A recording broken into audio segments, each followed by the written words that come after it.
মধ্যপ্রাচ্যের চলমান সংঘাতে নিরবচ্ছিন্ন জ্বালানি সরবরাহ নিয়ে শঙ্কায় রয়েছে বাংলাদেশ। তবে জ্বালানি সাশ্রয় করে চললে ঈদের ছুটি পর্যন্ত বা মার্চ মাস পর্যন্ত মজুদ জ্বালানি দিয়ে চলা যাবে বলে জানিয়েছেন বিদ্যুৎ, জ্বালানি ও খনিজ সম্পদ মন্ত্রী ইকবাল হাসান মাহমুদ চুকু।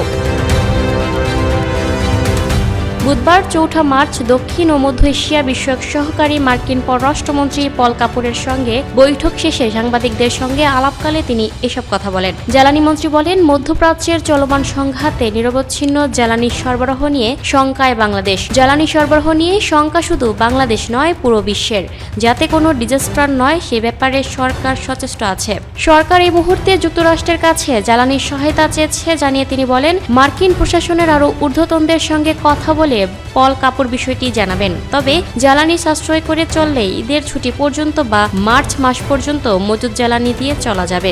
তিনি বলেন, বড় ধরনের সমস্যায় পড়েছি। জনগণকে জ্বালানি ব্যবহারে সাশ্রয়ী হওয়ার আহ্বান জানাই। শপিং মলগুলোতে অহেতুক আলোকসজ্জা করা হয়েছে, এগুলোর দরকার নেই। ব্যক্তিগত গাড়ি ব্যবহার বাদ দিয়ে গণপরিবহন ব্যবহার করুন। সবাই সাশ্রয়ী হলে এই সংকট মোকাবেলা সম্ভব জানিয়ে ইকবাল হাসান মাহমুদ টুকু বলেন, বিদ্যমান পরিস্থিতিতেও লোডশেডিং সহনীয় পর্যায়ে রাখার চেষ্টা করা হবে। দেশে হঠাৎ করে ডিজেলের বিক্রি বেড়েছে উল্লেখ করে মন্ত্রী আরও বলেন, বাংলাদেশের তেল ভারতে পাচার হচ্ছে। পাচার ঠেকাতে সীমান্তে কঠোর নজরদারি বাড়াতে বিজেপিকে নির্দেশ দেওয়া হয়েছে। এর আগে গত ৩রা মার্চ বাংলাদেশ পেট্রোলিয়াম কর্পোরেশনের চেয়ারম্যান মোহাম্মদ রেজানুর রহমান জানিয়েছিলেন, দেশে বর্তমানে ১,৩৬,০০০ মেট্রিক টন জ্বালানি তেলের মজুদ রয়েছে। এর মধ্যে বর্তমানে ডিজেল ১৪ দিন, অকটেন ২৮ দিন, পেট্রোল ১৫ দিন, ফার্নেস ৯৩ দিন ও জেট ফুয়েল ৫৫ দিনের মজুদ রয়েছে।